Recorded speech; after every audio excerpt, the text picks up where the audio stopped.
Sebelum kita lanjut, jangan lupa like, comment, subscribe, dan nyalakan notifikasinya agar tidak ketinggalan info terbaru lainnya. Semoga bermanfaat.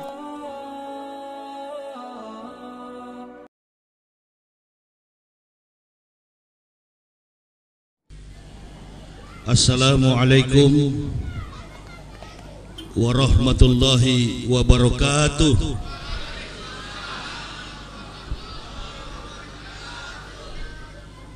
Alhamdulillah. Alhamdulillahillazi birabbi'il akhir wa ja'abadahu birabbi isani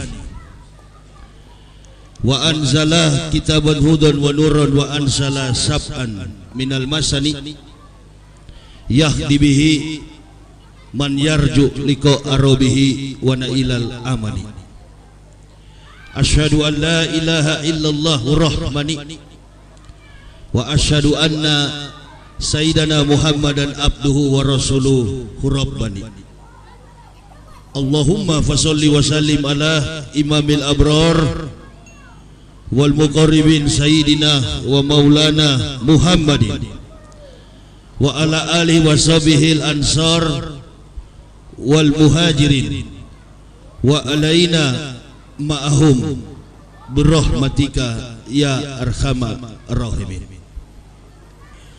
Ibu bapak, saudara-saudaraku rahimakumullah yang saya muliakan, saya hormati panitia penyelenggara tabligh akbar Masjid Nurul Islam Kota Medan, Provinsi Sumatera Utara, para alim, para ulama, tokoh-tokoh masyarakat, imam rawatib, wabil khusus Adinda Al-Ustadz Darwin Nasution, Darwin Hasibuan, Qori yang sangat indah melantunkan ayat-ayat suci Allah. Mudah-mudahan banyak pengikut di Sumatera Utara seperti beliau. Amin. Amin ya Rabbal. Dan yang saya cintai, saya banggakan, ma'asyiral muslimin wal muslimat rahimakumullah. Puja dan puji syukur kita sama-sama panjatkan kehadirat Allah Subhanahu wa taala. Kalau sampai malam ini kita masih dalam keadaan hidup dan bernapas, berarti masih ada peluang, masih ada kesempatan bagi halayak kita sekalian untuk menambahkan pundi-pundi amal demi bekal di yaumil akhir nanti. Nabi sallallahu alaihi wasallam, man salaka tariqan ilal ilmi salakallahu bihi tariqan ilal jannati. Barang siapa meringankan langkah kakinya menuju majelis ilmu, maka Allah Subhanahu wa taala akan meringankan langkah kakinya menuju surga. Niat ibu bapak dan saya pribadi, ketika Allah masih memperkenankan kita semua untuk hidup dan bernapas di kolong langit ini, tidak lain dan tidak bukan adalah untuk mengabdikan diri di jalan Allah. Sebagaimana Allah firmankan, wa ma khalaqtul jinna wal insa illa liya'budun. Tidaklah Allah ciptakan jin dan manusia kecuali sujud menyembah kepada Allah. Bayangkan di dalam catatan hadis, Nabi berkata, kalau orang datang ke majelis ilmu itu, satu langkah dihitung 70 pahala. Bayangkan saya dari Jakarta ini 4 hari 4 malam saya di perjalanan, tiba di sini dalam kondisi yang dalam keadaan sehat walafiat. Bahkan tadi sempat memimpin imam masjid PTPN Nusantara di Tanjung Rawa Saya niatnya mau sholat biasa, sholat maghrib, karena tabiat saya itu suka berjemaah. Di masjid ini keliling Indonesia dengan mobil, saya mampir situ, ada yang kenal Ustadz Yahya ya? Iya. Sekaligus saja Ustadz jadi imam. Oh, saya orang yang tidak biasa imam. Enggak, Ustadz aja jadi imam. Udah, saya imam. Alhamdulillah. Al-Fatihahnya bukan Al-Fateko. Walaupun dari kafir tidak salah, kan begitu, itu maksudnya. Saya tinggal bikin-bikin, jangan-jangan Al-Fateko lagi ini. Ternyata enggak, Al-Fatihah. Karena di situ tidak pakai kaf. Alhamdulillah selesai, saya langsung masuk tol sini menuju ke masjid. Jemaah antusias datang dari berbagai lapisan elemen masyarakat Kota Medan. Dalam hal ini jamaah Masjid Nurul Islam Jalan Nawi Harahap. Apa yang sudah disampaikan oleh panitia tadi, temanya ini kata membongkar tidak tepat. Kalau menguak lebih tepat. Supaya kita al-Islamu ya'lu wa la yu'la alaihi. Agama Islam itu agama yang tinggi. Mari kita belajar merasionalkan masyarakat Indonesia. Karena akhir-akhir ini kita sudah kehilangan rasionalitas dalam berbangsa, khususnya juga dalam beragama. Bayangkan tuh, sampai orang gila mau ditunjuk jadi pemilih pilpres dan memang sudah gila semua kita ini. Sudah kehilangan akal sehat. Amar bin Ka'ab, Abu Hurairah datang kepada Nabi Sallallahu Alaihi Wasallam. Mereka bertanya 3 pertanyaan yang mereka ajukan. Ya Rasulullah, Habibullah, man a'lamun nasi, man a'budun nasi, man abdulun nasi.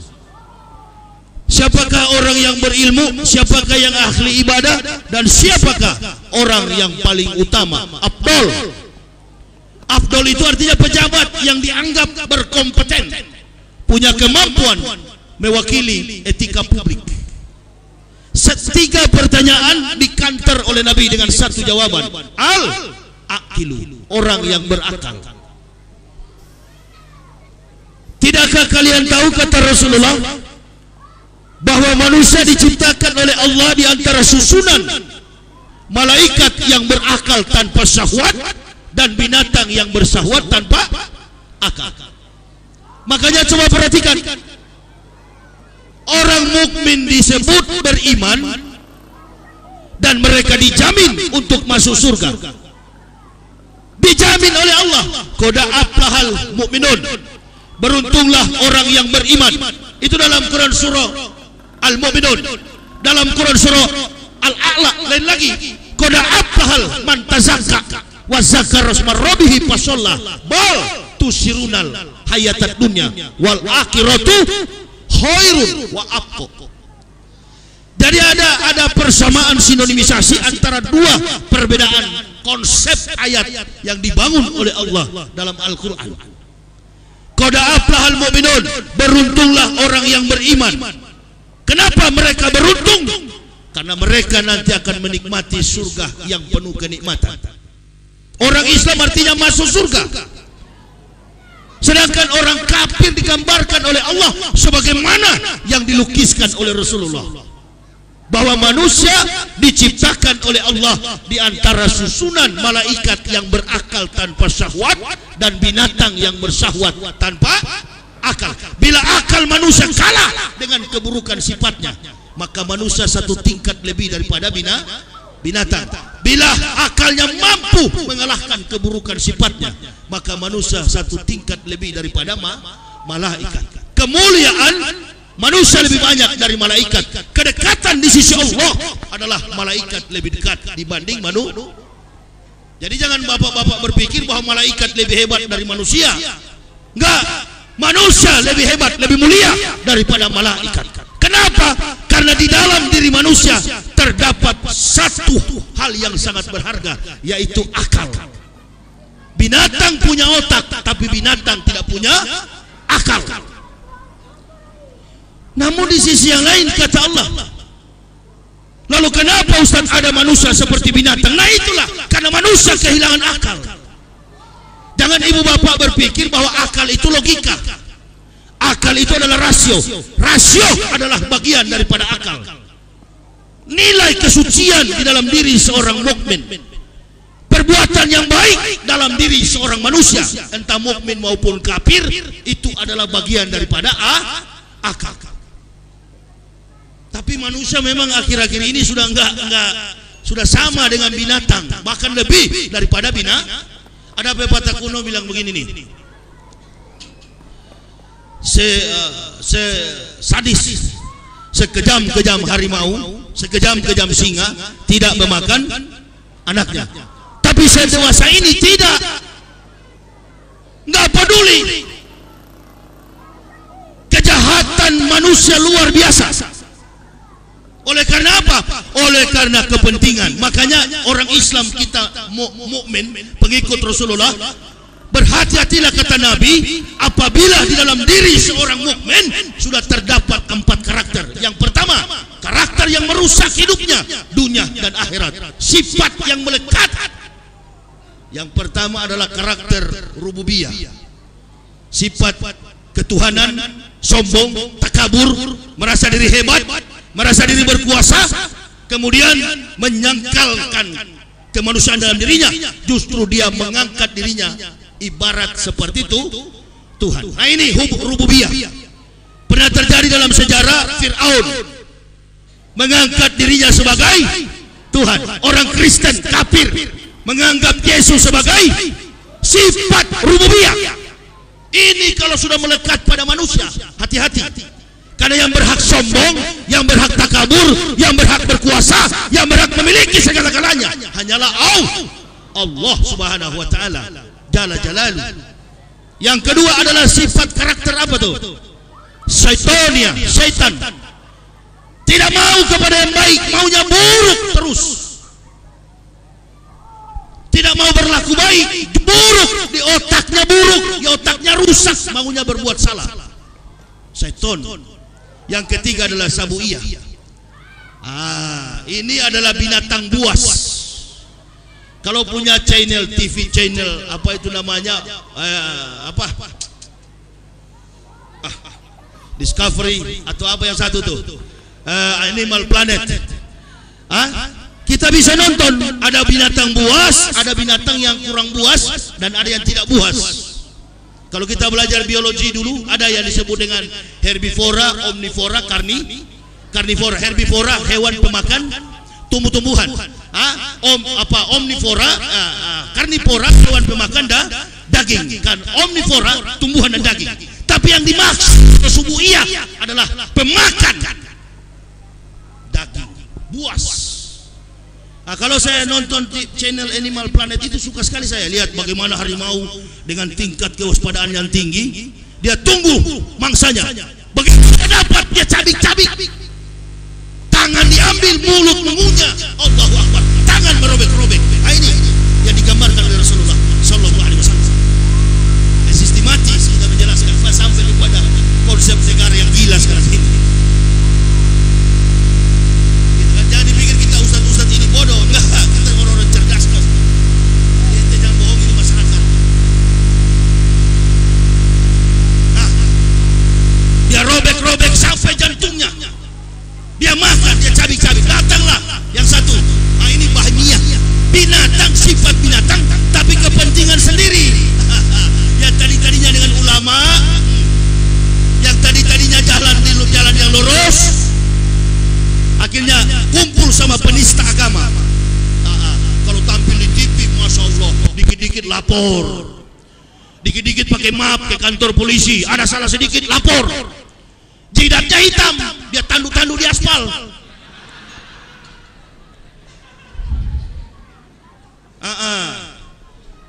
Menganggap diri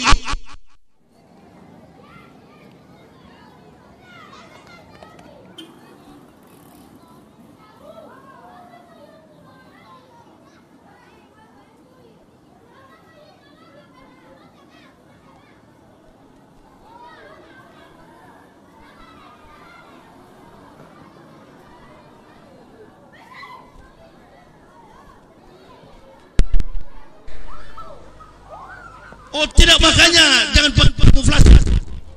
Islam Indonesia ini gampang ditipu.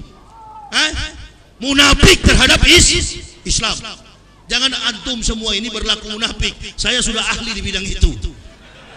Ente baru goyang sedikit. Saya dari sana kok. Sangka kita berdua.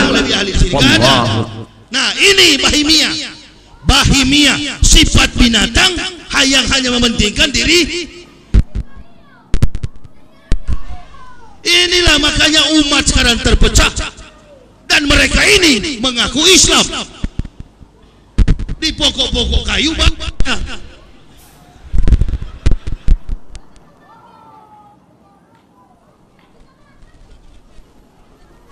Carilah caleg, carilah anggota parlemen legislator yang memang betul-betul bersama dengan ulama. Kalau di sana bukan ulama, al-ghafilun. Ulama itu menertibkan dunia, pemerintah menertibkan dunia. Adil, qiwamud dunya bi arba'ati asyas. Pakola Nabi SAW, tertibnya dunia bergantung pada 4 perkara. Yang pertama, bi ilmi ulama'i, ilmu para ulama. Dan yang kedua, bi adlil umaro, adilnya.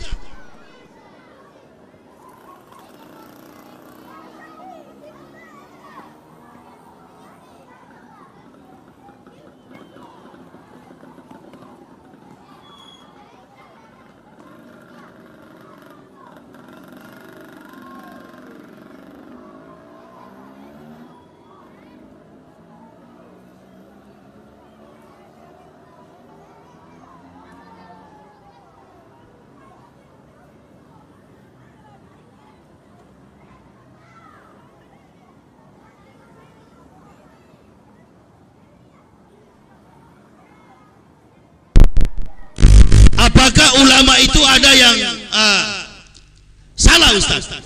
Kita uji. Karena ini orang kan banyak masyarakat yang bingung. Kata Nabi, bi ilmi ulama. Bila tanpa ilmu para ulama, lahalaka jahilun. Faqala Nabi, kata Nabi, kalau tidak ada ilmu para ulama, lahalaka jahilun. Binasalah orang-orang bodoh. Nah ini kebanyakan orang bodoh takut kalau digertak. Awas kiai, hati-hati kamu bisa kena bala kiai. Lalu bagaimana? Coba panggil orang yang pernah pensiunan tentara dan polisi.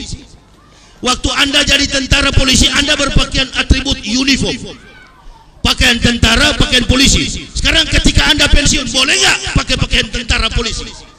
Nggak boleh. Sama dengan ulama. Ulama adalah orang yang lurus di jalan konsep yang dia bangun untuk menanjarkan ilmu kepada umat. Ulama itu tidak pernah keluar dari 2 aspek ilmu. Yang pertama Al-Quran, dan yang kedua hadis. Ulama nggak ada hormat orang. Ulama punya wibawa. Innal ulama warasatul anbiya. Wibawanya adalah wibawa seorang nabi. Tapi di Indonesia ini kan ulama dijadikan alat. Ketemu Umaro, dia cium tangan penguasa. Ini penguasa goblok, dia cium-cium.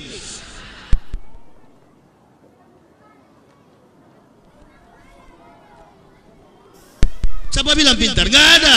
Orang biar bodoh bisa jadi presiden di Indonesia. Bisa. Jadi anggota DPR bisa, ijazah beli bisa. Banyak yang terciduk, ijazahnya beli. Bisa. Pokoknya biar orang bodoh, yang penting bisa bayar. Kompetensi keilmuan, menyerap aspirasi rakyat, nomor 80. Yang penting ada koneksi, punya connection, jadi. Nah itulah. Apakah ulama juga begitu? Kita uji.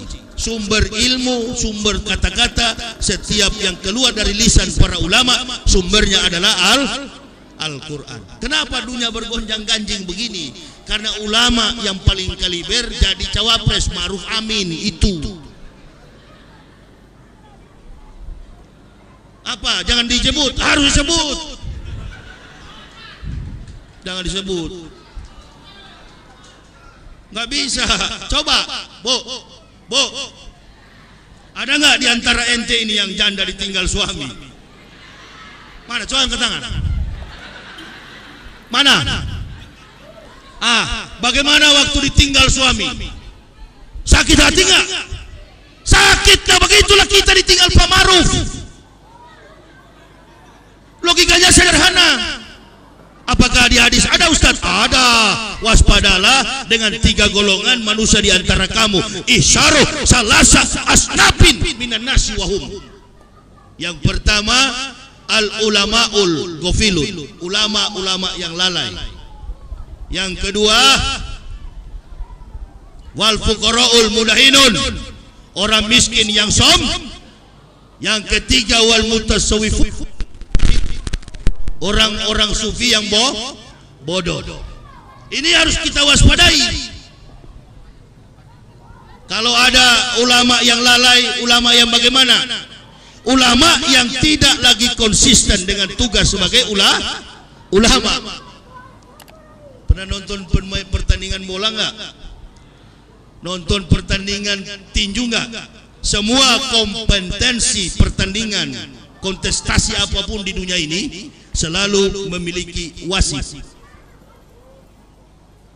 Polisi, tentara, ulama, pemerintah adalah wasit. Pemain-pemain adalah orang-orang yang di pohon-pohon itu sampai di nisan-nisan ada fotonya. Itu pemain. Makanya ulama tidak boleh jadi pemain. Ulama tetap jadi wasit. Tentara jadi wasit, pemerintah jadi wasit. Tapi kenyataannya di Indonesia wasit sudah jadi. Ini yang bikin kacau.